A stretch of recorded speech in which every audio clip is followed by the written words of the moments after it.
It's time for the Josh Kirby on Sports Podcast. Coming up on this edition of the Kirby on Sports Podcast, we have complete discussion and coverage from Week 13 of the National Football League season, including two key NFC East upsets, a look at the playoff picture in the AFC and the NFC, as well as a last-second win by the Vegas Raiders. All that, plus a weekly segment with our very own Zach Ruff. Before we jump into the show today, we would like to thank our brand new sponsor at Regroup Building Services, specializing in custom homes, remodels, additions, and so much more. If you're looking for a new place to call home or just need repairs on your current home, look no further. Regroup Building Services has you covered. Make sure you check them out today at www.regroupbuildingservices.com.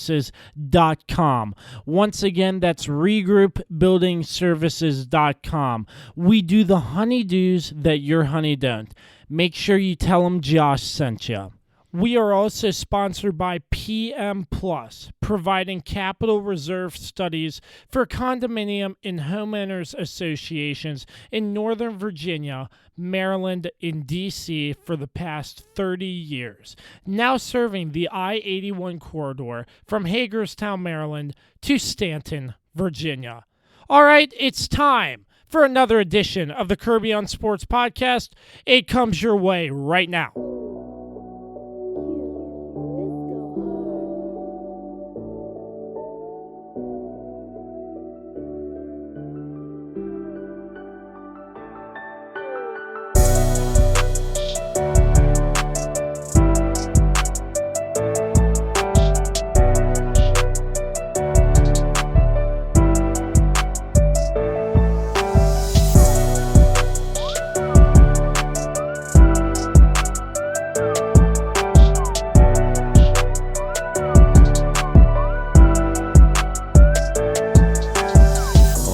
I'm glad you connected. This is Dave Johnson, voice of the Washington Wizards. You have connected to the right place because you are listening to my man, Josh Kirby, on Sports Podcast. All righty then. Thank you for joining us. Episode 96. 96 of the Kirby on Sports Podcast. I am not the usual host. I am an imposter of Josh Kirby. You've heard me on this program before. I am Dan Demski, a contributor to the show. And Kirby is on vacation. Just kidding, he's taking a week off. But, you know, it's technically a vacation, but who's counting? Anyway, before we begin tonight, before we jump in to Week 13 of the National Football League, got to thank our sponsors, PM Plus Reserves, Regroup Building Services, and Shenandoah Primitives for their sponsorship. I'd also like to shout out to MTP Now Productions, Dave Johnson, and Productions by Quet. So I've introduced myself, and I have the privilege and honor of having a co-host this evening. We go now to Grant Atkinson, senior at Virginia Tech. Grant is a sports journalism major. And Grant, I'm just going to throw it down to you, ask you how you're doing, and tell the folks a little bit about yourself.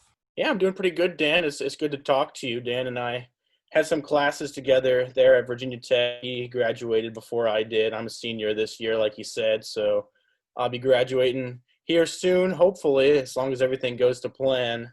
But, yeah, I'm a senior at Virginia Tech. I've got some experience writing for the Tech Lunch Pail. I've done a little bit of radio stuff for WUVT, which is like a student radio station there at Tech. So that's most of my experience. I've done a little bit of stuff with ESPN Blacksburg as well. So that's where I have done most of my work so far. I'm hoping, to get a lot more experience here once I start getting out into the real world, but we'll see what happens. Well, Grant's done great work, I must say. I've read a lot of what he's written and heard his radio reports, and also on the Sports Roundtable on WUVT. Grant's a true professional, no doubt about it. He may not say the same thing, but I certainly would say that. So, Grant, again, thank you for doing this. Glad to have you on and talk a little bit of NFL action. And we're not going to hold it against you that you're a Denver Broncos fan. So I'm sorry how the season's gone for you all, but what can you do? You know, it's hasn't been great. I've still been watching every game because that's what you got to do as a fan. It's been a little bit of a rough season. I think that we've got some talent, but I'm not I'm not really sold on Drew Lock. I think I've seen enough of him. I think when I would love to see another quarterback taken here, but the draft is a long way away, so we'll see what happens. Yeah, absolutely, man. Couldn't agree more with that. So with that, we're going to go ahead and jump in here. Week number 13 of the NFL was certainly an interesting week as far as we had a couple big upsets. We'll touch on those, but we start with the Jets finding a way to lose, whether it was purposeful or not. I think that's the question this week. They fall 31-28 to the Vegas Raiders on a last-second Hail Mary touchdown pass by Derek Carr. And Grant, I know you would agree, but that was some of the worst coverage I think I've ever seen a defense play. And I've watched Virginia Tech football. I'm just okay. That was a little bit unfair. But just my question here is, what kind of play call is that on the last play of the game? You go into essentially a cover zero. You're trying to, most smart defensive coaches, and, Greg Williams was fired essentially because of this game, but their performance all season has really not been up to par.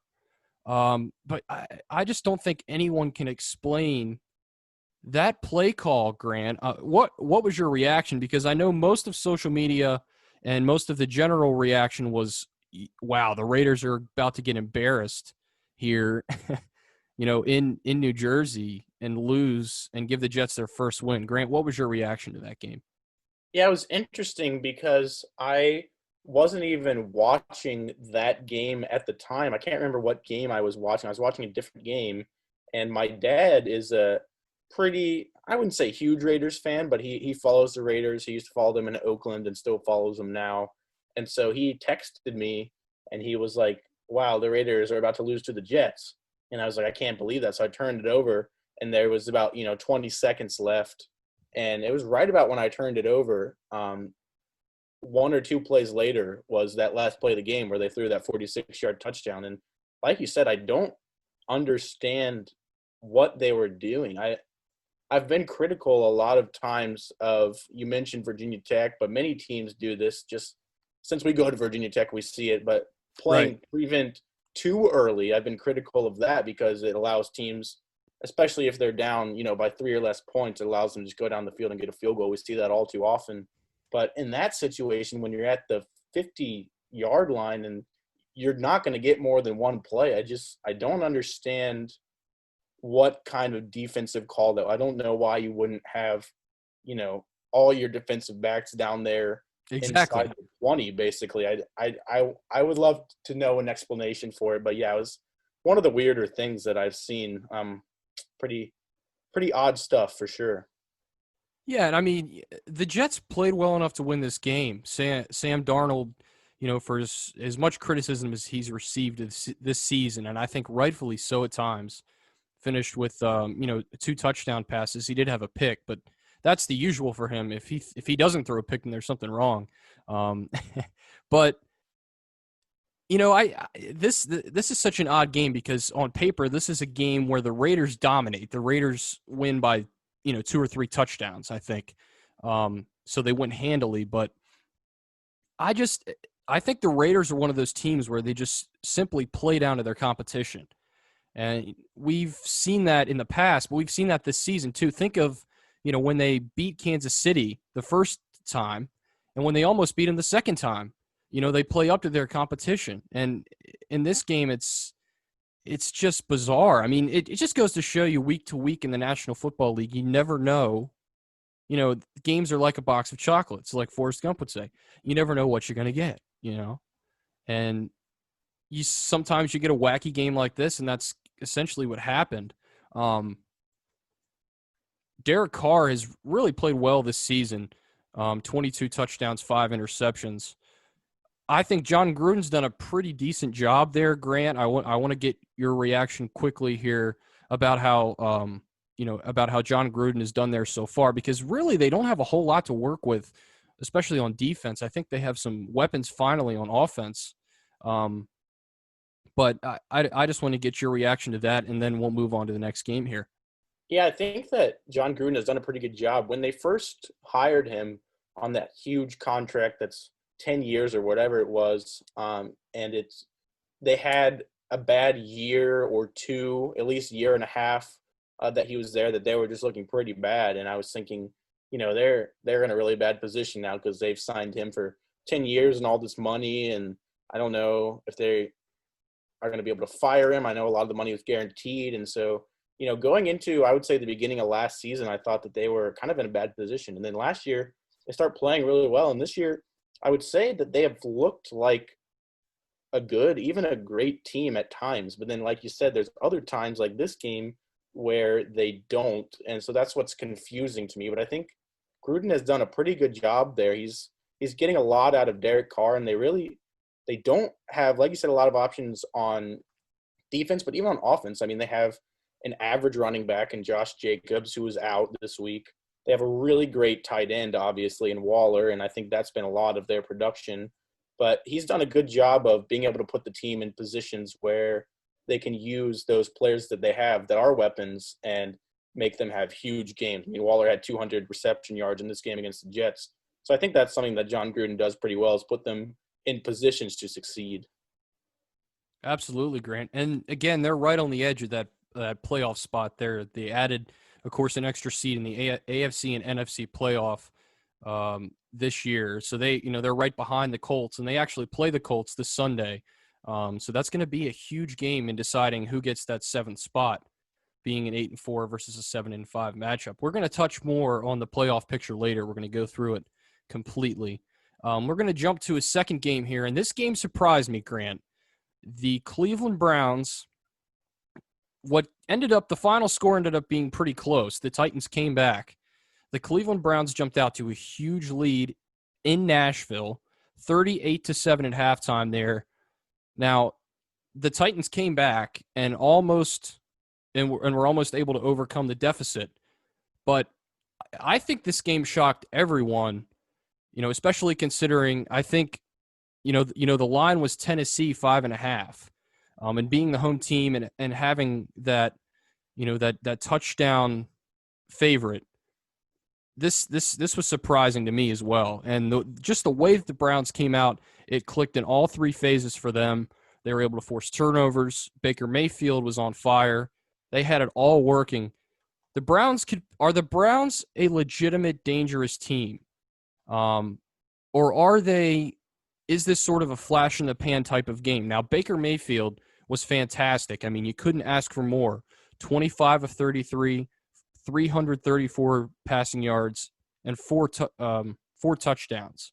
So, I mean, he was fantastic, and also no turnovers as well. So he really put the doubters, he really shut I don't know what I'm trying to say. I lost my train of thought. He really quieted the doubters down after his performance. But, as I alluded to, Grant, do you believe this Browns team could be a dangerous team, especially when we're looking towards the playoffs, which the Browns right now have a wild card spot? Are they a dangerous team, or is this sort of a fluke and a flash in the pan type of organization right now? I think they are a dangerous team. I said going into this game, they were 8-3, and they really hadn't had any impressive wins or any super impressive wins. I mean, they've had good games, but nothing that really jumps out at you as a great win. Right. So I said, if the Browns can win this game, they're 9-3, they beat a good Tennessee team, then I think I'm going to be a believer. And then they jumped out to this huge lead, and I'm like, all right, I'm gonna buy into the Browns. And then, like you said, they let Tennessee get back in the game, which kind of dampens it a little bit. But I still think that the Browns really are a legitimate, dangerous team. I think, like you said, Baker Mayfield was great, but something else that really stuck out to me was the way that they were able to shut down Derrick Henry. I mean, he had 15 carries for 60 yards. A lot of those were after the Browns, they jumped out to a 38-7 lead. And, yeah, you don't want to let your foot off the pedal, and they did a little bit. But a lot of those yards were after they're already, more than 3 scores ahead. And it's Right. hard to keep that same kind of intensity up when you're up by 31 points. So I think that, their defense is what really surprised me in this game, how well they played. They were able to shut Tennessee down for pretty much the entire first half, and it really allowed them to jump out to that big lead that they were able to hold on to. So, I think that if they have everything clicking, which it seems they did in this game, that they could be pretty dangerous. Yeah, I think you said it perfectly. Their defense really got the job done, and I think stepped up big time. And look, it's not out of the realm of possibility that in the postseason, defense I think still may not win championships, but certainly it's very important. And we've seen that in just about every playoff game. But stopping Derrick Henry, and like you said, Grant, just 60 yards rushing, no touchdowns. Coming into the game, had 12 touchdowns on the season. So, the Browns really stepped up in all 3 phases, and I think they showed that they could be dangerous. Now, next week they have the Ravens, which is going to be a key matchup not only in the AFC North, but for the shape of the playoffs as well. We're going to touch on that a little bit later as well. But the Browns are able to fight off the Titans comeback in Nashville, 41-35, the final out there. That was a really fun game to watch for sure. All right, Grant, we now move on here. The Colts and the Texans, a matchup of AFC South rivals. The Colts are able to hold on and win this game 26-20 after the Texans were driving towards the end of the game, and Deshaun Watson lost the football and the football game for the Texans. Look, it's been a really tough year for them. Of course, they lose DeAndre Hopkins in the offseason in one of the worst trades maybe of all time. It's certainly got to be up there. And the Colts trying to continue to hold on to that 7th seed in the AFC. They succeed. They're now 8-4 on the season. Phillip Rivers, he's an interesting character. He started the season a little rusty. We saw in the first couple weeks he really didn't perform too well. But Grant, here recently, he has really stepped up and played well. And he and T.Y. Hilton really had the connection going. T.Y. Hilton, 8 receptions, 110 yards, and a touchdown, targeted 11 times. So we really hadn't seen that connection before this week become that dangerous. Again, the Colts are another team. They're in the playoffs right now. They're a good football team, but can they win it down the stretch? Obviously their defense was able to get a stop late and force a turnover late in the game. You're playing a lesser opponent. You're not going to be able to play as much as they want to. You're not going to be able to play the Texans in the postseason. So, Grant, I guess the headline here is how Phillip Rivers and T.Y. Hilton played, and is this a connection that's going to be there for a long time? Because it really has taken a while to get to this point where you can say they're clicking now. I think that that is a connection that has been missing for a lot of the season. You have a quarterback who's probably going to be in the Hall of Fame, or at least in the discussion for the Hall of Fame, and you have a great receiver as well in T.Y. Hilton. So I've been kind of wondering where that's been for a lot of the season. They've had, some games where they've seemed to click, but this one, like you said, was the first game that it really seemed they were really on the same page. T.Y. Hilton going over 100 yards receiving. It seems like a lot like the Raiders, the Colts have a talented team. They have a good quarterback in Phillip Rivers. They have a good receiver in T.Y. Hilton. I think that the Colts even have probably a better rushing attack with the combination of Jonathan Taylor, Naheem Hines, and a couple of other guys that they have. Yeah. I think they have good running backs. And so, I think just like the Raiders, they can be a dangerous team, but they're also a team that has losses that are kind of inexplicable, like in week 1 to the Jags. And I mean, that's early in the season. And so I'm not sure how much stock you put in that, but that's really similar to the Raiders in a lot of ways. And I think it'll be really interesting to see that game, like you talked about coming up here in week 14, as they both fight for that 7th spot, they really remind me of each other a lot. And so I think it'll be a really interesting game to kind of watch and see who comes out on top in that one. Yeah, absolutely. And of course, Phillip Rivers, you have to draw the comparison with he and Tom Brady being veteran quarterbacks on new teams during COVID, never really got a chance to build up much of a rapport with their new teammates. And I think what we've seen is Phillip Rivers just trying to settle in, and it's taken him a little time, that's for sure. But man, I'll tell you what, if this combination of he and T.Y. Hilton continues, the Colts could pull a couple upsets in the playoffs. I really do think that. And yeah, great point about their rushing attack. Jonathan Taylor was a fantastic draft pick for them. And they've seen a lot of guys like Naheem Hines come out of nowhere as far as like notoriety is concerned. So that's what it takes to I think, and I don't think it's talked about enough, be competitive in the postseason. You have to have a lot of contributors and a lot of guys step up who normally wouldn't. And the Colts seem to be kind of getting hot at the right time here. We'll see. They'll have a big challenge next week. We'll see how they handle that going forward for sure. All righty. Lions beat the Bears. Interim head coach gets his first win.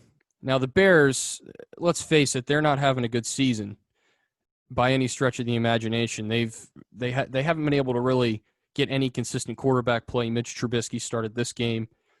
He played okay, 26 of 34, 267 and a touchdown. Just wasn't enough.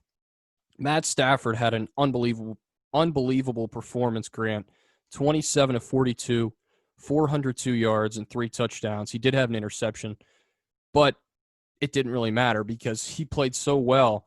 And he's a prime example of a single player who really pulls this Lions team and really has since he's been there. What are your thoughts about this game? I know the game itself isn't that big of a deal. I had it on here just because of how impressive Matt Stafford was. And they, Adrian Peterson, the leading rusher, only 57 yards. They had 460 yards of total offense. Matt Stafford accounts for 402 yards. So, I don't think it's an impossibility to say that he literally pulls their entire offense. Yeah, the Lions are another team that you look at and you say, I don't understand why they're not a little bit better than they are. I mean, they're 5-7. They could easily be 7-5 at least. I think that they had pretty bad coaching, and Matt Patricia, I don't think that he was a very good head coach, and he was supposed to be a defensive-minded guy, and his defense was, I would say, the weaker part of his team. The offense, I think, is much better than their defense, at least for this season. And they've got a lot of young guys on defense, so maybe that'll change. But, yeah, I think you kind of saw what Matt Stafford is capable of. I mean, we know he's a good quarterback. He doesn't get talked about maybe as much as other quarterbacks with his ability just because he spent his entire career so far in Detroit where he hasn't really had much success with his team. But I think that he's a really good quarterback, and you saw what he could do in this game. I mean, 402 yards,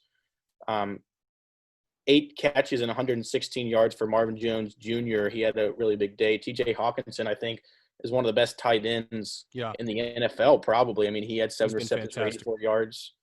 He's got weapons to throw to, and, I mean, like I said, this offense is not bad. Their defense has been holding them back. But I think you kind of saw but I think you kind of saw the best possible Lions team in this game, especially in the second half where they went down early and they played really well to be able to come back and win it. So it's a little too late. They fired their coach. They're 5-7. They're not going to make the playoffs. But, I think it's kind of a good, encouraging sign for Lions fans on maybe where things could go in the next few years.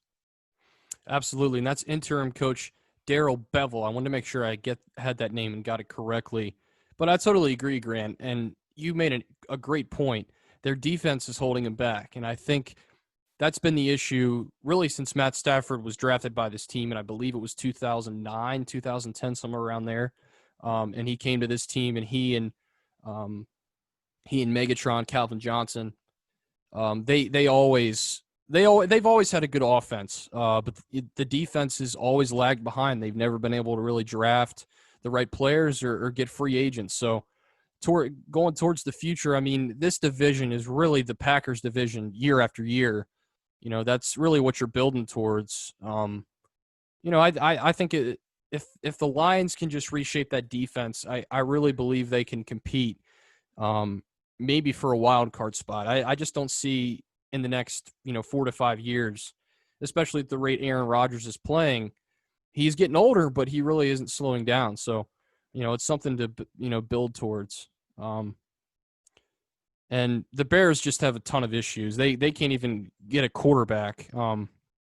They keep going between Nick Foles and Mitch Trubisky. So they got to figure that out. We'll see what they do in the offseason about that, whether they make a decision or, they go out and draft somebody or they sign somebody. It's a mess. I just don't think Mitchell Trubisky is any good, and I think that draft pick's is questioned every day, and every time that he gets behind center. So we're going to move on here and talk next about the Saints and the Falcons. 21-16, the Saints hold on in Atlanta to take down the Falcons. The Saints are a fantastic team, even without future Football Hall of Famer Drew Brees. Taysom Hill, 27 of 37, 232, 2 touchdowns, and also second in rushing with 14 rushes for 83 yards. This Saints team, they find ways to win, and that's what great teams do. Taysom Hill has to come in for Drew Brees, who had, I think, 8 fractured ribs and a punctured lung, which I can't imagine how painful that must be. And I believe he's 3-0 as their starting quarterback. I know he's undefeated. I believe he is 3-0, but I'd have to double-check that. But, Grant, you got to give credit where credit's due here to Sean Payton and just the offense. We were talking, they were talking about this offensive genius. He's going to use Taysom Hill. They're going to have a lot of success. And I was critical of it. I said on this show, Taysom Hill is the most overrated player in the National Football League. I said that for, I think, two weeks in a row.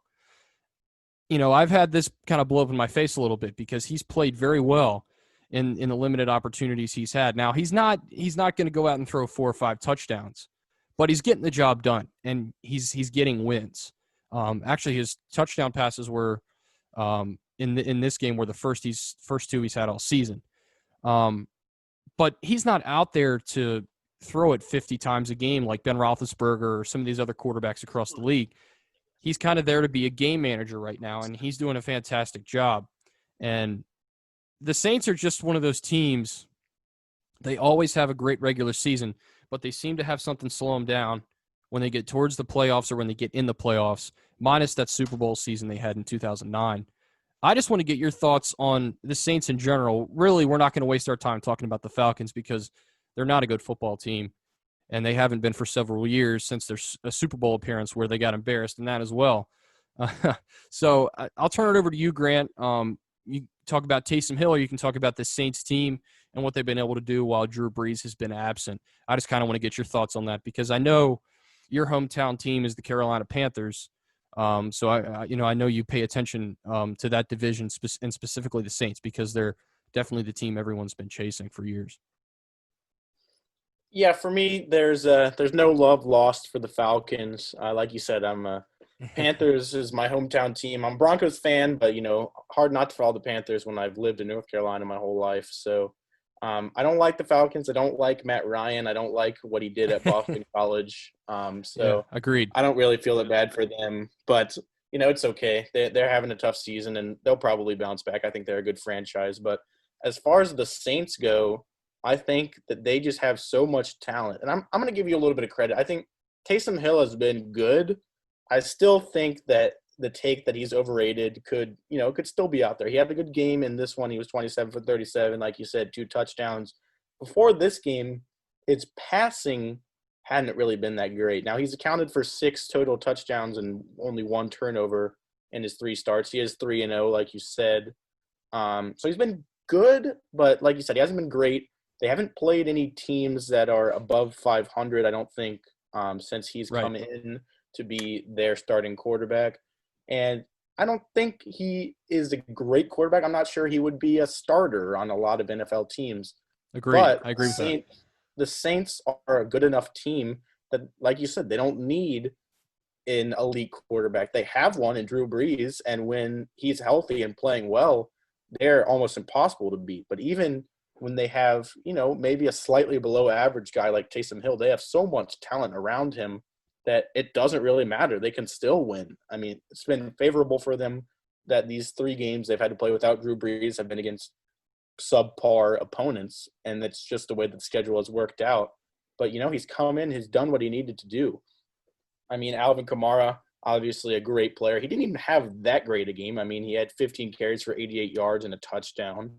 Michael Thomas, ever since he's been back in the mix, he's been, a little bit hot and cold.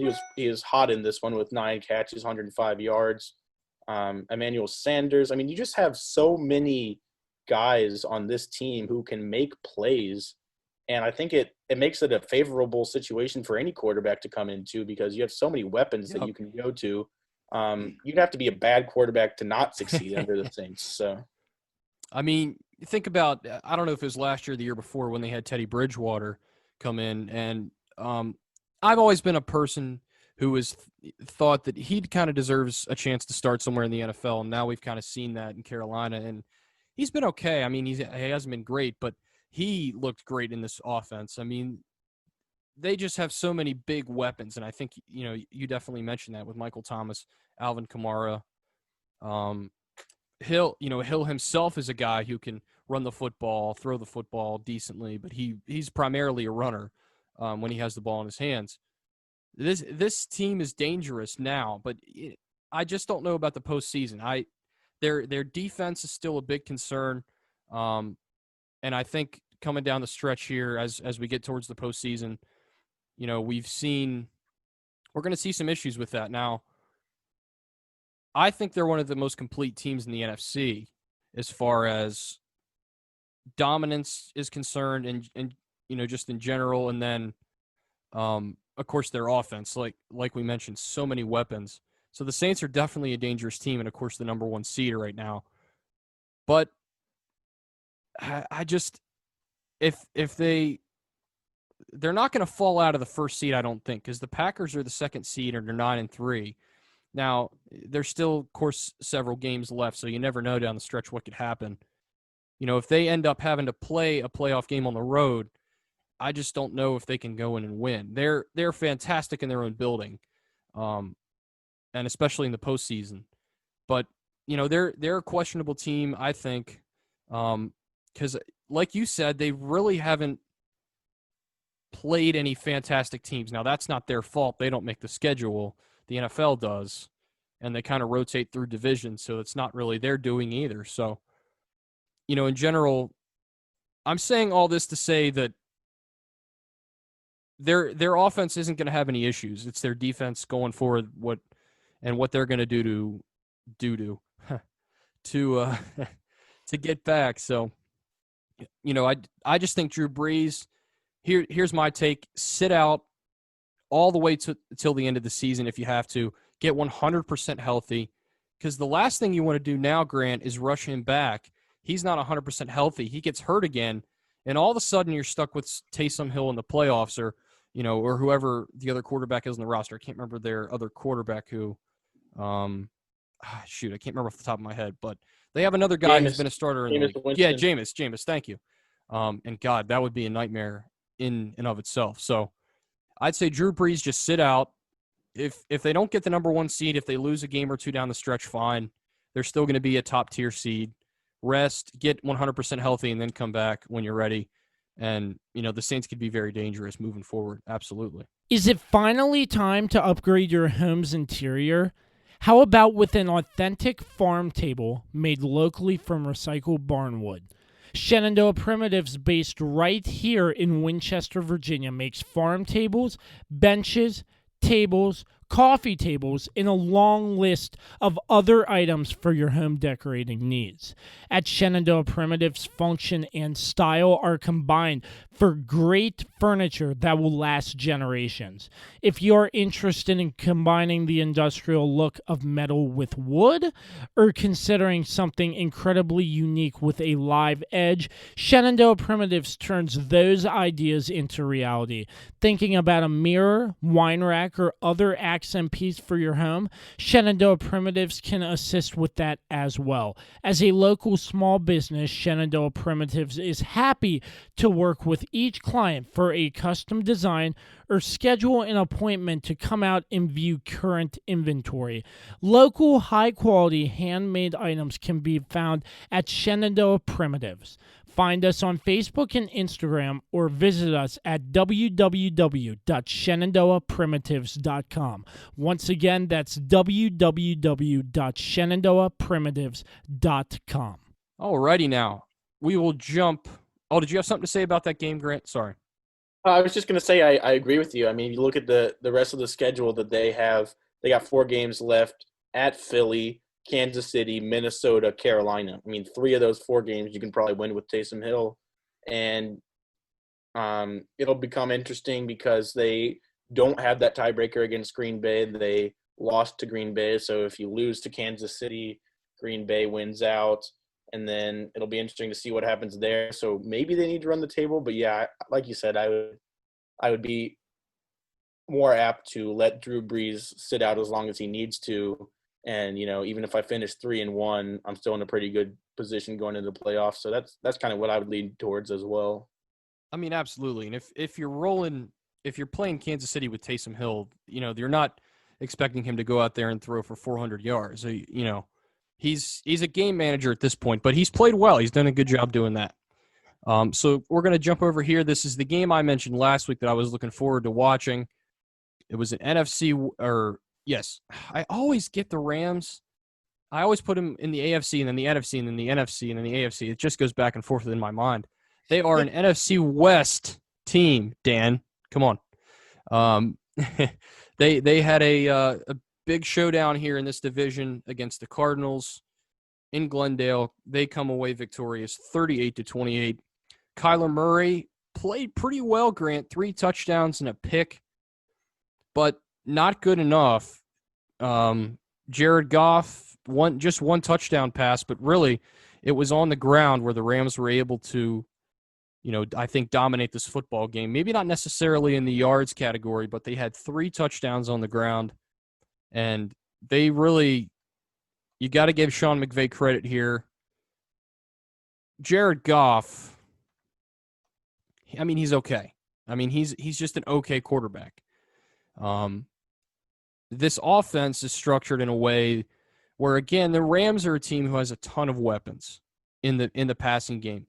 They have Cam Akers now, who's stepped up and been a great running back for them this year. And they have guys around Jared Goff who make him look good. This to me was one of the biggest games to watch out for this week. And I was a little disappointed in how Arizona came out. I thought they were going to play a little better. They only had 232 total yards of offense. I mean, the Rams just dominated them by almost 230 yards. Cardinals aren't a playoff team this year. I really think they could build towards that in the future. Grant, I just want to get your thoughts. You can talk either about the Rams or the Cardinals. I think the Rams are more relevant right now because of how they've been able to win here recently. But you can certainly touch on the Cardinals as well. Like I said, I thought this game was going to be a little more exciting, and it didn't end up being as exciting as I thought it was going to be. Yeah, I think, honestly, the difference between these teams comes a lot down to coaching. I think Sean McVay is one of the best coaches in the NFL. He really knows how to get the best out of his guys, whereas you have Cliff Kingsbury, who I think is not a great coach, particularly on the defensive side of the ball. I think he just hasn't been very good at coaching defenses, and it's what's hurt Arizona this year because they have offense. I mean, they have Kyler Murray, like you said, had a decent game, had 3 passing touchdowns. They have Drake and Edmonds both in their backfield, who are both good, capable running backs. They have a great receiver in Hopkins, and yet they just, they're average. They're 6-6. They've lost some games that they should win. They have not been in games that you thought maybe they were going to be in, that were going to be important down the stretch. So I think they do have potential. They're going to have to play better defense. I think they're going to have to be coached better. But I think for the Rams, they're really coming into their own at a good point in the season. I think the NFC as a whole is pretty weak. I mean, you talk about the Saints. They're a good team. They have a questionable defense. You have the Seahawks, who we'll get to, who looked horrible. Just you look at these NFC division leaders, and they're not that good. And now the Rams are one of them, and they might be the second best one behind the Saints. I mean, they've got Cam Akers, who's playing really well. They've got a good receiving core. I think they can really be a dangerous team in the playoffs, and they're kind of rounding into form here at the right time.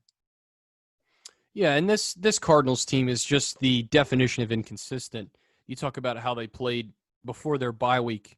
Weeks 5, 6, and 7, they win all 3 of those games, and going into their bye week, those weren't 2 of those 3 teams weren't great teams. They beat the Jets, they beat Dallas, they beat Seattle, which I thought really for them was the turning point of the season. I thought, okay, this is where the Cardinals are going to become a legitimate NFC West contender. They come out of the bye week, fall to the Dolphins, which I think set them back. Then they go and beat Buffalo, and now they've lost 3 straight games. They're just a team they're just inconsistent, and they're a young team too. I mean, Kyler Murray has had some fantastic games this year, but he's also had some games like this one where it just hasn't worked. And that's just how it is sometimes. When you have a young team and you have especially a young quarterback, he's in his second year, correct? I think, right? Second year? Yeah, people forget how young he is. It's his second year, so. Yeah, exactly. But in the upsets they've had, of course, against Seattle, I guess that's really the only up and Buffalo. Kyler Murray has played great football. And in their losses, it really hasn't been there. And like you said, Grant, their defense has definitely been criticized a lot, and I think kind of deserves that criticism. So they're a team going forward that, they're like we mentioned, they're not a playoff team this year, but they definitely have some talent. And if they can just build around Kyler Murray, DeAndre Hopkins, they got to keep that guy there because he has really shouldered the load on this offense time and time again. That was a fantastic trade for them, and they really have made Houston look dumber every week for the great head coach, the ex-head coach / general manager, which that's another question. Why the hell would you ever have your head coach be your GM? I just don't get, unless it's Bill Belichick. What in the world are you doing out here? But the Cardinals are an average team, and now the Rams are tied for first place in the NFC West. They're a team that could get hot here at the end of the season, Grant, and I think could really make some noise in the postseason. A lot of people were down on them midway through the year, and they've really started to play better here in the last few weeks. All righty. We're going to jump in now into upset territory. Oh, boy. This one's looking fun here. The Giants go to Seattle and quiet the already silent 12th man. No fans, get it? This was a sloppy game, Grant. I think anyone with eyes could see that. Also, my question, why is Colt McCoy still in the National Football League? And when I found out he was the starting quarterback in this game, I just stood there with my jaw dropped wide open. I couldn't believe, and I think Kirby and I spoke about that after this game, and I think last week as well. He's still in the NFL? Are you kidding? Anyways, he goes on the road. The Giants go on the road. Didn't have their best game. They were sloppy at times, but both teams were. We're going to talk about the Seahawks in a minute. This is definitely a victory for the Giants that's huge because that division is so atrocious. And we're going to talk about the playoff picture again here. And the Giants had the 4th seed, being that they're the division leader in the worst division in the history of divisions, in the history of professional football. Come at me if you disagree. I know after a couple of these upsets, people are saying otherwise. But this was an ugly win. But I really think in the end, it told more about Seattle than it did the Giants. What do you think, Grant? I would agree with that. I think that the Giants still are not a very good team. I think Colt McCoy, like you said, I don't understand how he's still in the football league. He is not good. He wasn't good in this game. He was 13 for 22, 105 yards, a touchdown and an interception. His QB rating was 32.4. I mean, and that's what's really interesting to me about this game, and I think that's why you're right that this game said more about the Seahawks than it did about the Giants, is that the Seahawks' issue all year has been they have no defense. They have one of the worst passing defenses in the history of the NFL, statistically, probably the worst passing defense in the league this year. And the way that they've been winning games is with their offense. Now in this game, they only give up 17 points. They only give up 290 total yards of offense, and they lose. That's concerning if you're a Seattle fan, because you've seen yourself lose games that are, 45 to 42. You haven't lost a lot of 17 to 12 games, because you would think if your defense is going to hold another team to 17 points, you're going to be able to win when you have guys like Russell Wilson, Tyler Lockett, DK Metcalf. You think that those guys are going to be able to score more than 17 points. If you said before this game the Giants can score 17 points, I think the Seahawks would have felt really good about where they were going to be at the end of it. And to lose a game like that in a way that they're not used to losing is really concerning for them, because if you're already concerned about your defense to the extent that they probably are, you can't afford to have your offense have an off day like that. And if that happens in the playoffs, I mean, they're done. Yeah, and those are great points, Grant. And think about this too. We talk about Russell Wilson a lot, but really the running game is also huge for Seattle and has been all season. Chris Carson, this was his second game back after a foot injury. They were 0-4 while Chris Carson was injured. So he makes a big difference on this team. Now last Monday against the Giants, first game back, just 41 rushing yards. Grant, he only had 65 yards again in this game. I'm not going to say the offense runs through him, but certainly he's become, especially how he started the season, he's a dangerous back. And when he goes, this offense seems to go. I'm going to talk about Russell Wilson here in a minute and tell you that people need to shut up now and quit saying he's an MVP candidate, because he absolutely wet the bed in this game. One touchdown, one pick, nothing exciting. He wasn't exciting at all. Now, I know his season stats are still pretty solid, but you have to beat bad teams, Grant, and you have to win handily if you're going to be the MVP of the NFL. And Russell Wilson just didn't do that. And I totally agree. I think this team in the postseason, they definitely have some work to do. They have some concerns. And right now, these two teams would play again in the postseason, Grant, which would be super interesting. Also, the Giants would host since they're the 4th seed, which is just insane. So something to think about if these two teams stay in the same seed. I'm not sure. Not enough people are talking about the Rams right now coming for that, 5th seed now. Or I guess coming for the divisional lead rather.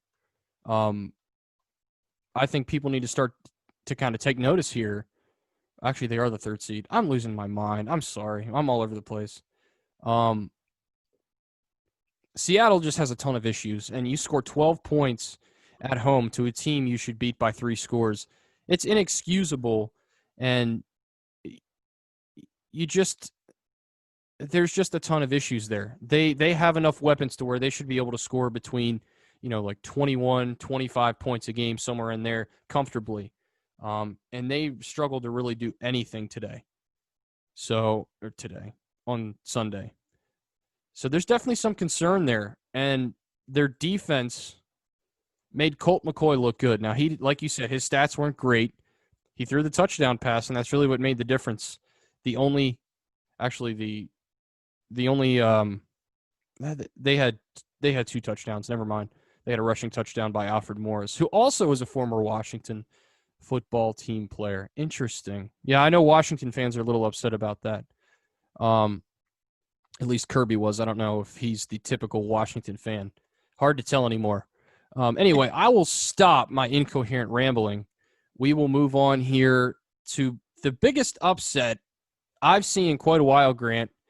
The football team goes on the road to Heinz Field. Now, there's no fans there. We all know that. So that definitely plays a role in all of this, I would think. And they upset the Pittsburgh Steelers. And they did it by really their defense stepping up big time and Alex Smith having a couple really good throws and not turning the football over. Playing mistake-free football has been one of Washington's biggest, not playing mistake-free football, I should say, has been one of their biggest issues for the last, well, in our lifetimes, Grant, because they haven't won a Super Bowl since '92. But this is a huge win for them, and now they put themselves in position, tied with the Giants for the divisional spot in the postseason. This game was so weird, Grant. The Steelers jump out to a 14-0 lead. They're up 14-3 at halftime. Everyone says, all right, this game's over. They're going to come out in the second half. Pittsburgh is a third-quarter team. They have been all season. Ben Roethlisberger throws it 53 times, and they lose. And they didn't really get good play from Claypool or Smith-Schuster, 2 guys who have been really the key cogs in this offense. Of course, they were missing James Conner. I think that goes with stating. But, Grant, what do you make of this madness? Because that's what this game was in my mind. Yeah, this game was really, really weird. I agree. It looked like Pittsburgh was easily in control, like you said, up 14-0. I think it showed a good amount of resolve from Washington to be able to come out and play the way they did in the second half and ultimately get that huge win in the division race that they're still very much in. So I think that was a really good win for them. But, yeah, I don't know what happened to the Steelers. I don't know why you have Roethlisberger throwing it 53 times. I mean, I understand James Conner is out due to COVID. But, you've got they other have Benny guys. Snell. Yeah, Benny Snell's been solid. They have Jalen Samuels, who's played well when they've had injuries. So, I mean, like you said, Grant, they have guys there. And Anthony McFarland, too, which I think is also Booger McFarland's real first name. But that's a little trivia for you. Yeah, I mean, I don't understand. You rushed the ball 14 times total for 21 yards in a game where you're up 14-0 early. You think you're pounding it in that scenario, and so I don't know why you're throwing the ball 53 times. Doesn't really make sense to me. It was a weird game. It was a weird time for a game to be played. Everything just seemed kind of off. But, hats off to Washington. I've got to give a shout-out to our Hokie alum, Logan Thomas. Led the football team fantastic game. Led them in receiving yards with 98, 9 catches and a touchdown. So, I mean, great game for him. But, yeah, I mean, Washington came out, did what they needed to do. I think a poor game plan from Pittsburgh, and they probably could have and should have won this game. But Washington took advantage of what Pittsburgh gave them, and they were able to come out on top. So, I mean, it makes it interesting in that NFC East as bad as they are. So, and I think this Washington team, Grant, has a lot more weapons than people talk about. Of course, in the passing game, Logan Thomas, Cam Sims. Is that Cam Sims? C. Sims. Let me see here. You got the Sims brothers. They're not real brothers, but their last names are Sims, so I'm going to call them twins. They're a big part of their offense. Terry McLaurin, as bad as this offense has been the last couple years, in general, he's been one of the big bright spots. And the rushing yards weren't good in this game, but Antonio Gibson, McKissick, and Barber are all pretty good running backs too. So this team has talent on offense. Where their pride stands right now is with that pass rush on their defense. Chase Young leading the charge. The second year, rookie. I can't remember. I think he's in his second season now. But it's, they all fly by so fast. It's hard to keep up. So they have, I think they have a decent framework, Grant, to build a pretty good team, and especially for the future, how bad this division is this year. It can't be that bad forever, but nobody wants to take the reins and just be a good football team and have a winning record in this division. So it really is anybody's division at this point, and I think for the future they could be pretty solid. Grant, I think my question now for you is, are you concerned with Pittsburgh moving forward? Was this just a game where they just had a slip up and maybe looked past Washington, or is this something that is a sign of caution moving forward? I mean, I think you've got to look at it as just them having a slip up, at least until we have, more evidence that it was something other than that.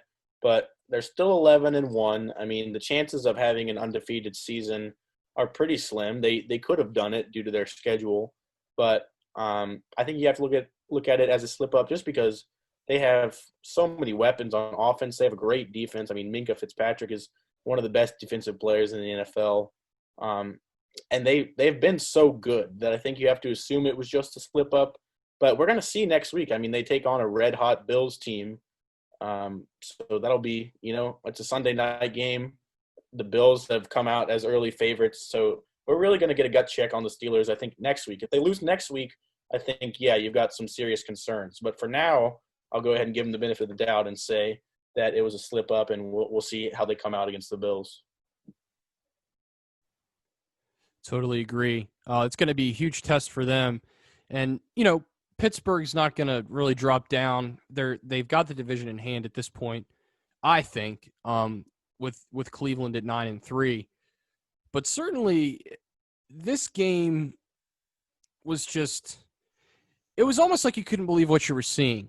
And, as I mentioned, when the score's 14-0, my immediate reaction is to go, okay, it's over. This Pittsburgh team, they score fast. They can be super dangerous. But give Washington credit. They really bended but did not break. Their defense only gave up 17 points. They had Ben Roethlisberger confused. He was missing receivers badly. So I was just very impressed. We're really going to, like you said, Grant, we're really going to get a chance to see the Pittsburgh Steelers and what they're made of next week when they have to play the Buffalo Bills.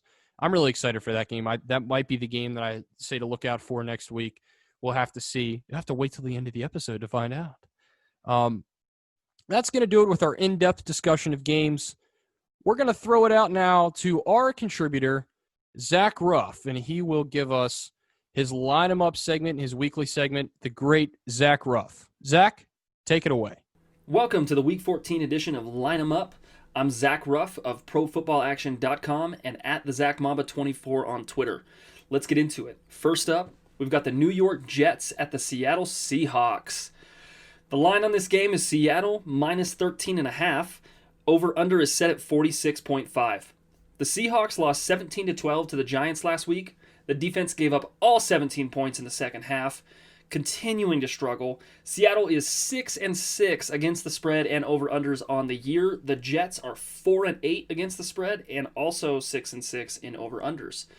The Jets did cover versus the Raiders last week, only losing the game on a terrible blitz call with almost no time left that got defensive coordinator Greg Williams fired. I do not trust Seattle at all. That spread is massive, and Russ has fallen back down to earth. I will take the Jets to cover and the under. And that might be the only time this year that anybody ever says those words. Next up, we have the Atlanta Falcons at Los Angeles Chargers. Atlanta is a 2.5 point favorite on the road. The over-under is 49.5 points. Atlanta's all but out of playoff contention. They lost last week to the Saints again. Matt Ryan is on pace for his worst completion percentage since 2011. They are 8th worst in the league in rushing yards per game. The Chargers gave up 45 points to the Patriots last week, even though they only gave up 295 total offensive yards. Defense and special teams were huge for the Patriots. Quarterback Justin Herbert threw 53 times, but only managed 209 yards and 2 interceptions. Both teams are 5-7 against the spread and are a combined 12-12 in over-unders on the year. I expect the Falcons to cover on the road and look for the Chargers to try to bounce back from the shutout against New England. I'm taking the Falcons minus 2.5 and the over. The Baltimore Ravens are taking on the Cleveland Browns in Cleveland. The line is Ravens minus 1.5, and the over-under is set at 46.5 points. The Ravens smoked the Browns 38-6 in Week 1 at home and are coming off of a 34-17 victory over the Dallas Cowboys. Color me not impressed. Lamar Jackson only threw 17 times last week with 2 touchdowns and 1 interception. He completed 12 of those passes. The Ravens did rush for 294 yards and 2 scores against the worst rush defense in the league. Baltimore also leads the league in rushing yards per game. Cleveland is 8th overall in rush yards allowed per game, a full 63 yards less each game than the Cowboys. So the task is much taller for the Ravens going into Cleveland. The Browns are also 2 games up on Baltimore for the 5 seed in the AFC and hung 38 on the Titans in the first half last week, though they did only manage 3 points in the second half after Tennessee adjusted. This is a must-win for Baltimore, who is 6-5-1 against the spread and 5-7 in over-unders. Cleveland is 5-7 against the spread and 7-5 in over-unders. I will take Cleveland at home and the over. A few more quick picks for Week 14. I'm taking the Steelers plus 2.5 over the Bills, the Washington football team plus 3.5 over the 49ers, the Chiefs minus 7 over Miami, and a handful of other underdogs this week. There's a lot of upset potential with the current spread, so get out there and make some money. As always, thank you for listening to Line 'em Up on the Kirby on Sports podcast. For more in-depth analysis on your NFL betting and fantasy football news, check out ProFootballAction.com and follow me on Twitter at TheZachMamba24. Now, back to the show. Alrighty, we are back. We're going to almost wrap things up here. Grant, it has been really fun going through those games in depth. Now we're going to do, not a lightning round, but we're going to kind of summarize here what our thoughts are with these games. We're going to start with the Patriots. And the headline here, the Patriots are not out of the playoffs yet. They find ways to win. Bill Belichick is a tough son of a bitch. He's not just going to go lie down with his head in the sand. The Pats just absolutely dominate the Chargers in this game and make Justin Herbert look like he was, like he had Oregon's defense. Or what? I just confused myself. They made him look bad. Grant, they made him look bad, okay? Cam Newton played decently well. Grant, do you think he's lost a step or 2 or 3 in the last couple of years? I think the injuries have kind of caught up to him. What are your thoughts about that? And, do you give this Pats team a chance to make the postseason? It's a long shot, no doubt. They're going to have to at least win out and expect some things to go their way. But it's not out of the question, Grant. What are your thoughts about those 2 things? I think that Cam Newton has lost 3 or more steps from that MVP season that he had just a few years ago. That probably seems like an obvious thing to say, but I think that he just isn't the player he used to be. And unfortunately, because I like Cam Newton, I don't know that he's ever going to be that player again.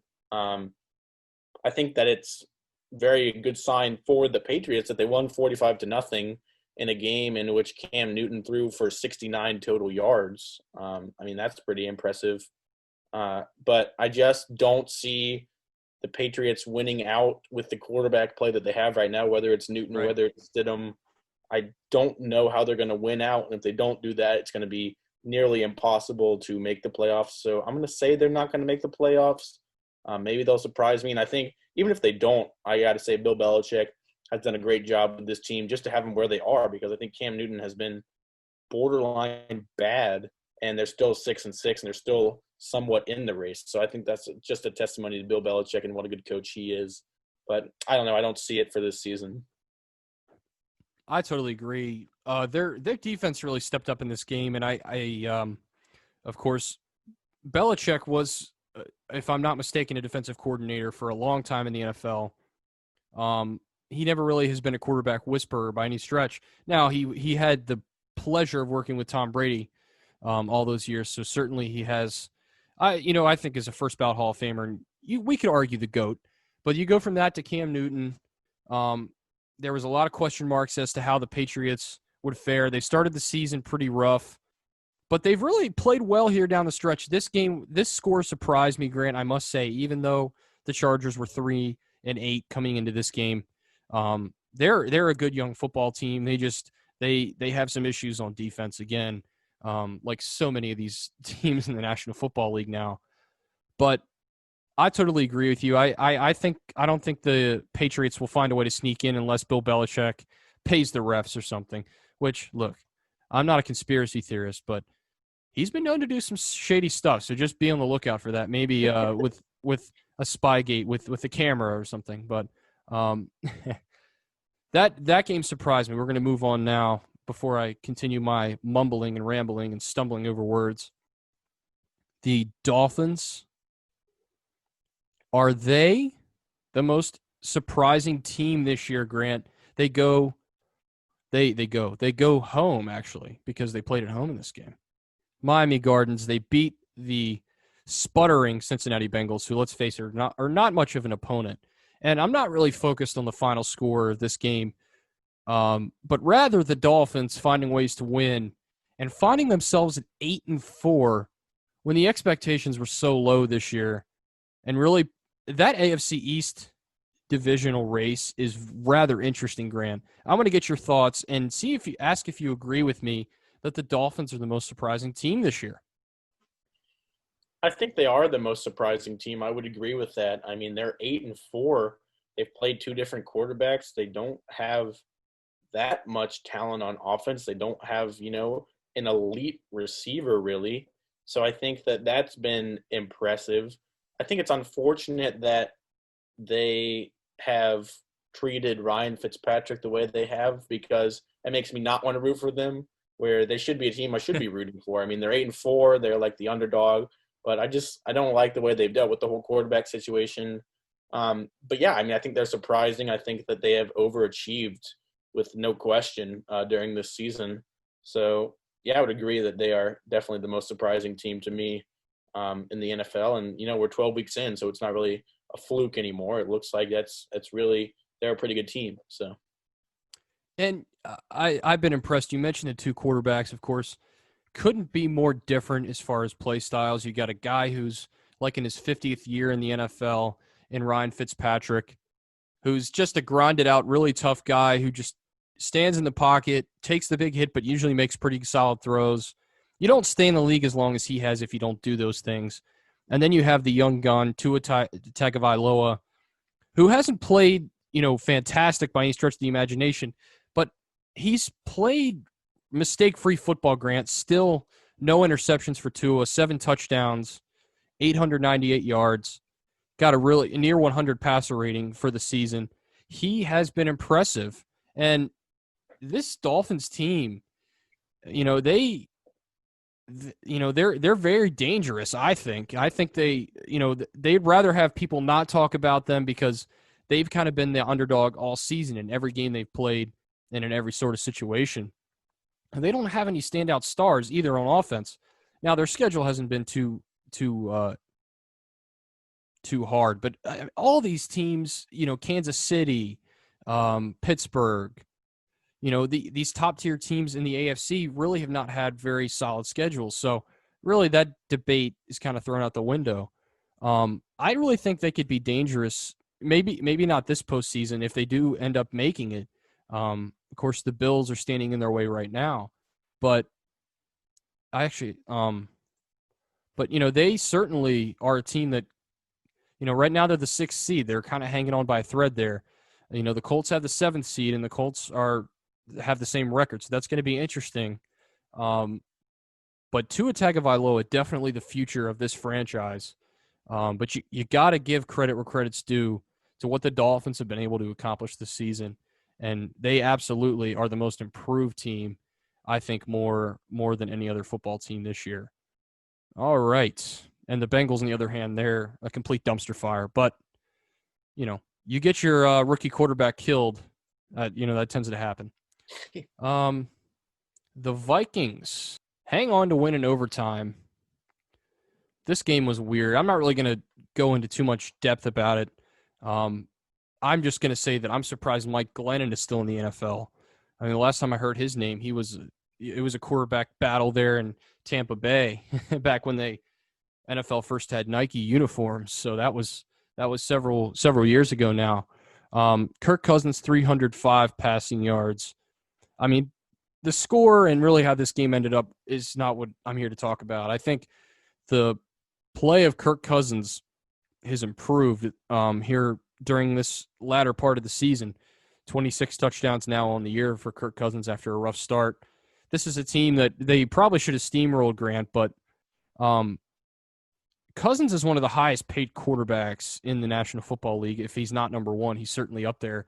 It seems like every 3 months a quarterback gets signed, and they're making the most in NFL history, and it just goes on and on. What are your thoughts with Kirk Cousins?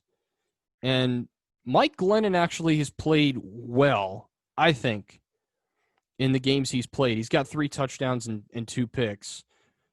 He was two touchdowns and no interceptions before this game, obviously, if you can do simple math, which us journalism majors can do, baby. So that's sort of a double-edged question there, but take it any way you want to go with this game. They're not the 2 most exciting teams, but give us your reaction to that game and sort of what you think about Kirk Cousins and sort of the future of the Vikings, because they have a ton of talent. Again, another team that has so much talent hanging on to that 7th seed in the NFC. You can go ahead and take it away. Take it any direction you want, Grant. I'm not gonna hold you to a certain thing here. Yeah, I think Mike Glennon has been good. I think the Jaguars obviously, are struggling to find a quarterback that they can rely on. I don't know that that's going to be Mike Glennon. He's a veteran who has been pretty much a career backup, so I'm not sure he's the quarterback of the future, but he's been okay for them. As far as the Vikings, I think they're looking good as of late. It's not that impressive to beat the Jaguars in overtime, but they got done what they needed to get done. Somebody's got to take that 7th seed in the NFC, and we talked about Arizona and how we're not impressed with them. They're 6-6, Minnesota's 6-6, and you have Chicago and Detroit at 5-7. I don't think Chicago or Detroit is going to make the playoffs. So is it going to be Minnesota? No. Is it going to be Arizona? I think Kirk Cousins is a good quarterback. I think that the Vikings are very capable of hanging on and taking that 7th spot, but they've got a tough schedule coming up. So we're going to see. We're going to see if Kirk Cousins is able to earn that money that he's getting paid. I think that he's probably overpaid for what he is, but he's a good quarterback, and I think that he's got the needed resources to be able to bring his team to the playoffs, and we'll see if he's able to get it done or not. But I would lean towards the Vikings getting that final playoff spot over the Cardinals right now, but we'll see what ends up happening. All right, Grant, appreciate that. Yeah, that's going to be one of the interesting things to watch. This year, I think more than ever, we've seen a lot of close battles here as we get towards the postseason. I'm going to get ready. I know I've talked about the playoff picture. We're going to get to that at the end of the podcast here. I was going to talk about the Chiefs and Broncos, but really I think just the storyline there is, the Chiefs do what they have to do. They take care of business. It wasn't pretty. The Broncos played a pretty solid game. I know you're a Broncos fan, so I'm hoping maybe you can give some insight into that game and your reaction, and maybe, I think Kansas City, I think every team right now in the postseason has proven they can be beaten. They do have weaknesses. I think even Kansas City has shown that at times. Anyway, I want to throw those couple thoughts to you, see what you think, and just get your reaction on that game since you're a Denver fan after all. I honestly think that Kansas City is kind of just on autopilot right now. I think that they can score when they want to, and you see, they just march down the field and get a touchdown whenever they need it. They didn't look great in this game. There were times that they should have scored touchdowns, that they scored field goals instead, and it kept the Broncos in it for pretty much the entire game. But if I had to pick a team right now to win the Super Bowl, I think it would be the Chiefs, just because when they need to, they just march down the field so easily and score. I think that they've got like this switch. Chris Collinsworth said it during the coverage I was watching. They've got like this switch that they can just turn on, and then they just become this elite team. And sometimes It's just unreal. It's unreal. It's crazy, and sometimes it's not there. I don't know why that is. I don't know why they get a little bit lazy at times. I feel like when the playoffs come, they're going to have to stop doing that because someone might shock them, and if they get out to a quick deficit of a couple scores, it might be an issue.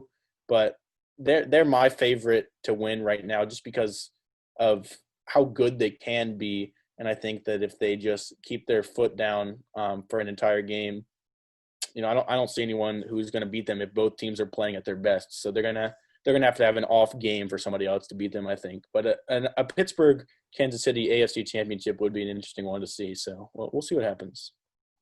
Totally agree. And I think another thing to mention, I said this on the podcast the last couple weeks. It's almost like the Chiefs, especially their offense, but they have a really solid defense too. They're playing rookie, and everyone else is playing on all pro. It's just insane to me. I point to the end of that Oakland Raiders game where they gave Mahomes about a minute and a half left, and I think they only had one timeout. And you would think, oh, there's no way. No team in NFL history could have a drive that that is that short and scores a touchdown to win the game. But Kansas City just has this switch, like you said, and it's just not fair, really. I mean, they're just coasting along, and then, okay, we need to step up now. Boom, there it is. 5 plays in the end zone, touchdown, 20 seconds left, you're screwed. That's basically all it is. And I agree. They definitely need to take games a little more seriously, especially against lesser opponents. But you said it best. I mean, they just seem at any time they can score at will. It just doesn't matter. So they definitely and one thing that amazes me just watching Mahomes and Andy Reid and their entire sideline, even when they get down, which is not very often, they just have the most calm, chill attitude about trailing. Like it's no big deal.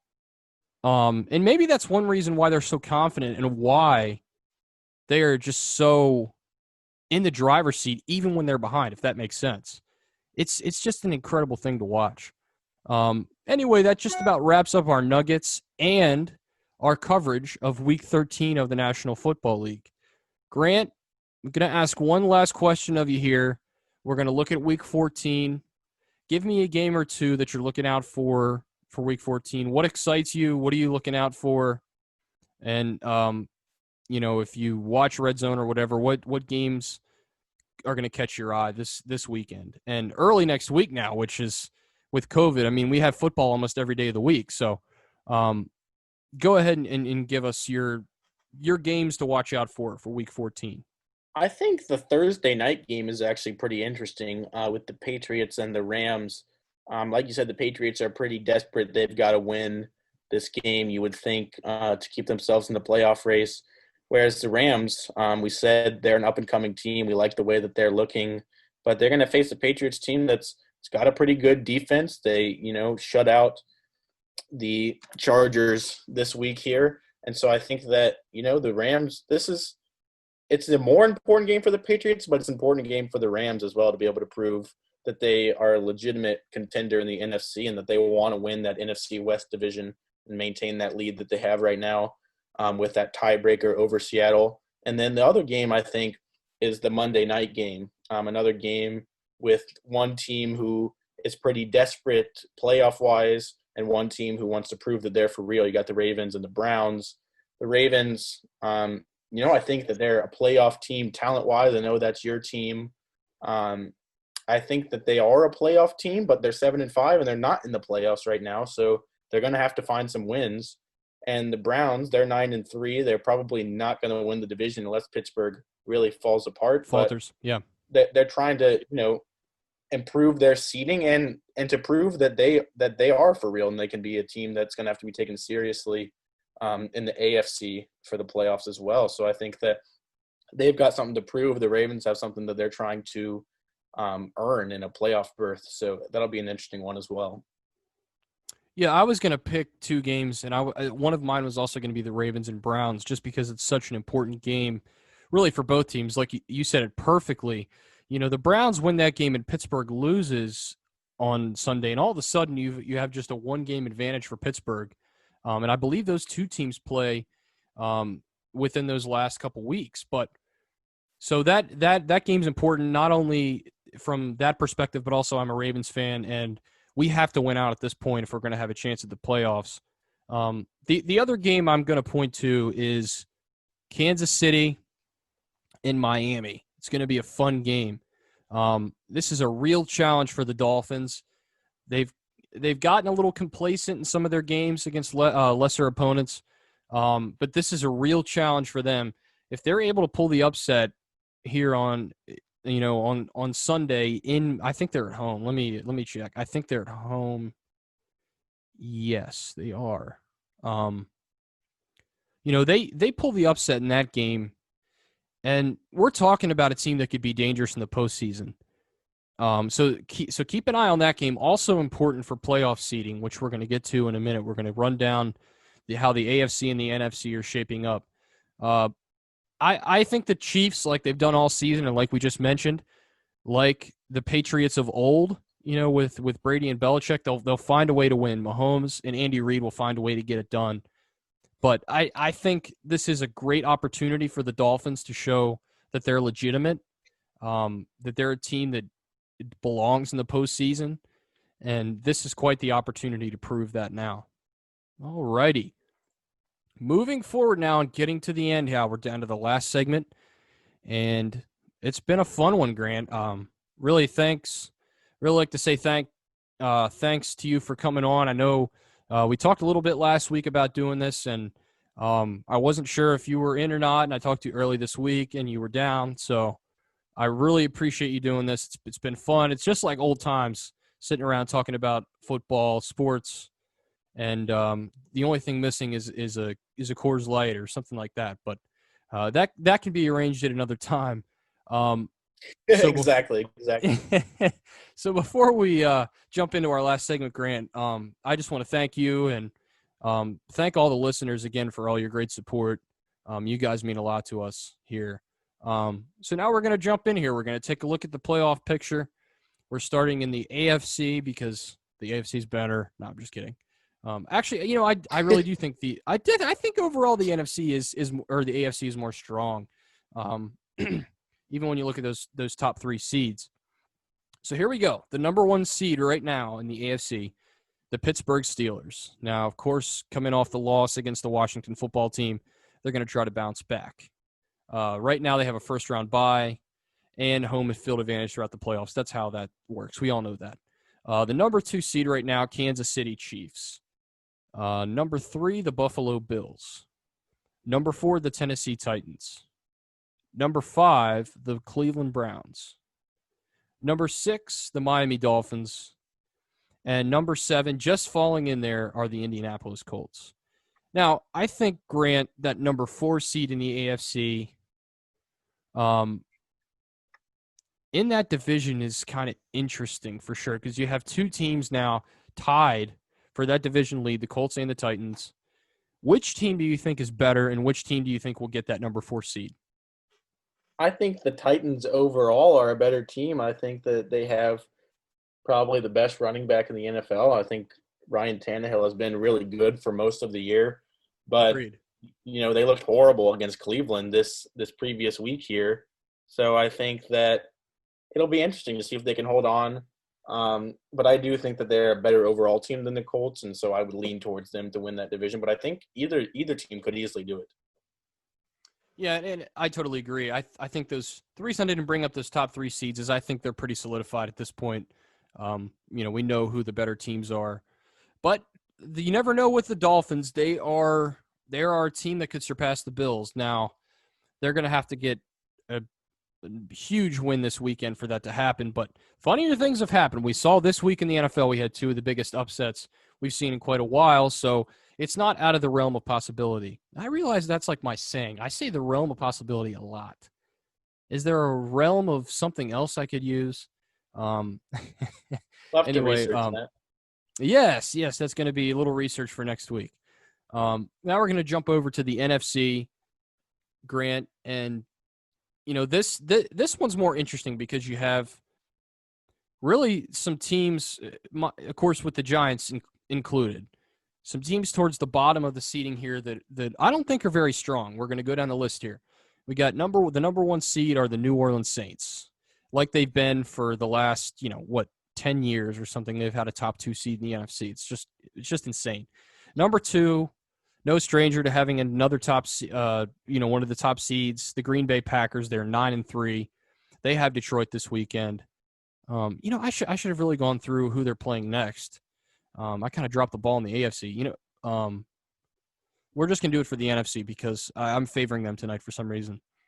The number 3 seed, we have the Los Angeles Rams. They host the Patriots. That's a winnable game. But again, that's the game you're looking out for, which could be very interesting.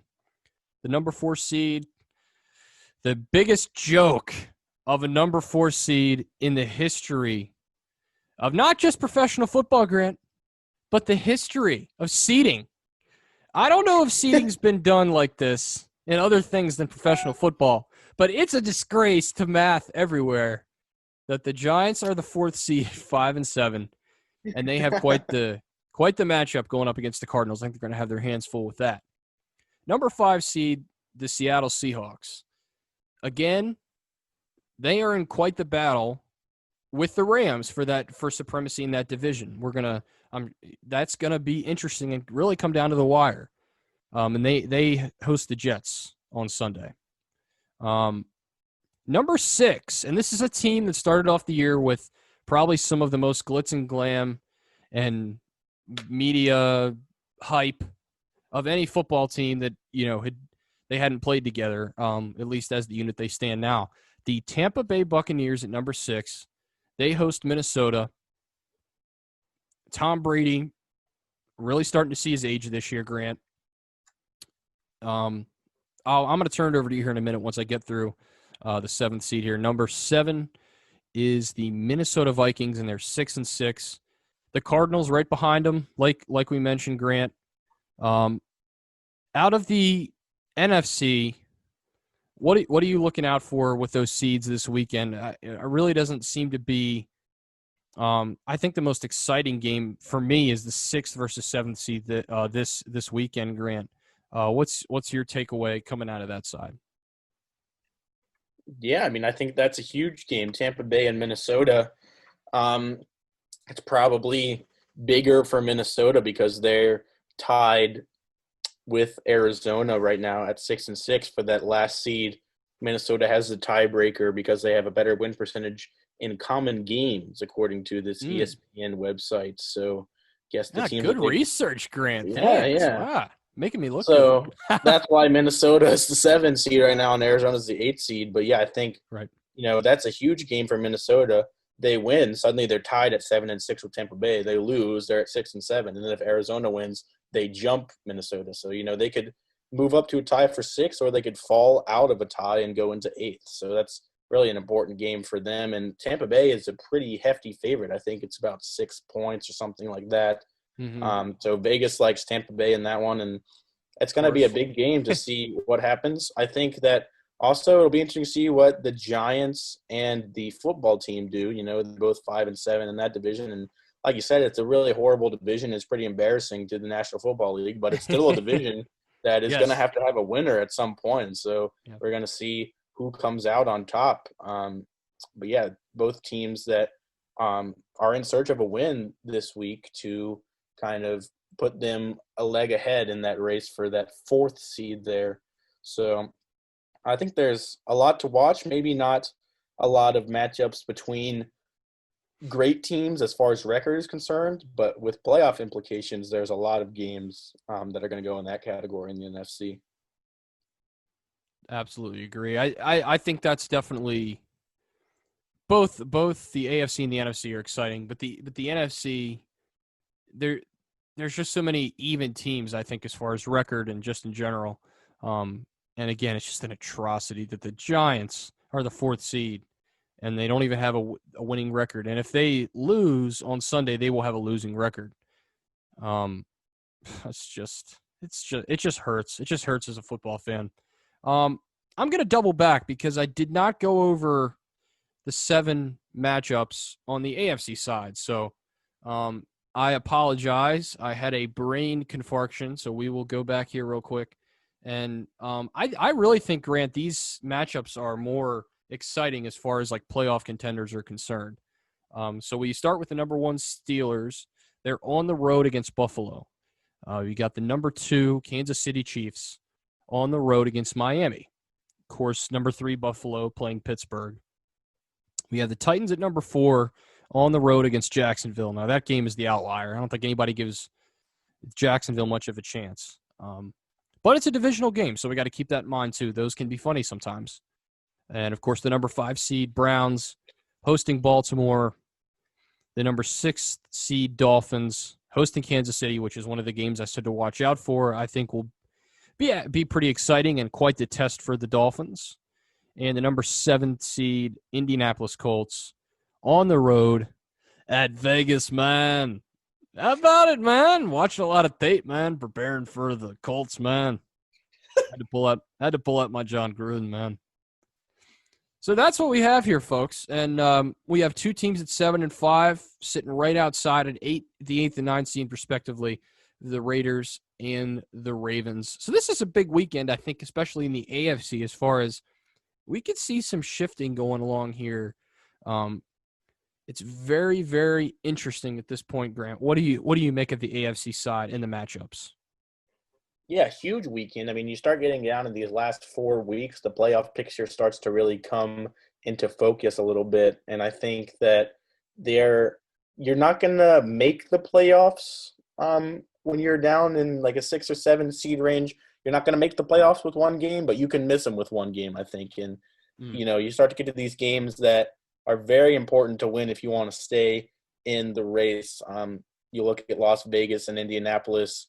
The Raiders lose, they're really behind the 8 ball for trying to get into that 7th seed. Then they're going to be 2 games back, which makes it almost impossible. Baltimore, like you said, they're 1 game back, and they have a huge game against the Browns. If Indianapolis wins and then Baltimore loses, then they're 2 games back. So you've got teams that really need to win to keep their hopes not necessarily alive, but to keep them realistic in order to make the playoffs. And then seeding-wise, you've got now 2 11-1 teams now that Pittsburgh has fallen. So, Kansas City could theoretically take over that first place spot. And like you said, Cleveland is not out of contention to even win that division with Pittsburgh, because they still play Pittsburgh. And if Pittsburgh loses one other game, which could very well happen to the Bills this week, then all of a sudden Cleveland has a chance to overtake them for that division. So, I mean, there's still, while probably 5, maybe 6 of the teams that are going to be in the playoffs, there's still a lot of questions about, the order in which those are going to line up. And that's big this year, especially with just one team getting that first week bye. It's really important for that 1 seed. It's a real leg up for them, whoever it ends up being. So there's a lot of questions still to be answered, and a lot of them are going to start being answered here as we come down the stretch of these last 4 weeks. Absolutely. The chaos will become more clarity. I like that. I think that sounds very peaceful and zen. So, yeah, it's a huge weekend coming up in Week 14.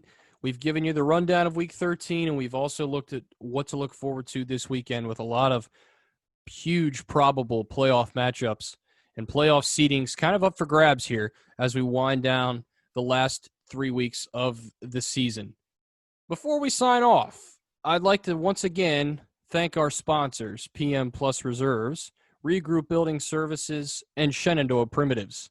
I'd also like to thank, once again, MTP Now Productions, Dave Johnson, and Productions by Quit for all their continued support of the Kirby on Sports podcast. Once again, Grant, I want to thank you personally, and I'll give you a chance to tell the fine folks any closing thoughts here before we sign off. Yeah, Dan, I appreciate you having me on. Like you said, it was good to talk to you again. Just talk some sports. I always enjoy doing that. Yeah, I would love for anyone to go check out any of my work on techlunchpail.com. Haven't really been able to do too much this year just due to campus being closed and stuff. But like I said, we'll hopefully be getting some more content out here as I go into my final semester and then out into the real world. So we'll keep everyone updated on that. But I appreciate you having me on, and I enjoyed it. Absolutely, man. Always a pleasure. Definitely need to do this again soon. Again, go check out Grant's work. He does fantastic work, both writing and otherwise. Grant, thank you again to everybody listening. Thank you very much for your time today. Josh Kirby will be back next week. I'm Dan Demski. You can follow me on Twitter at Dan_Demski97. Thanks again, folks. Enjoy the week ahead.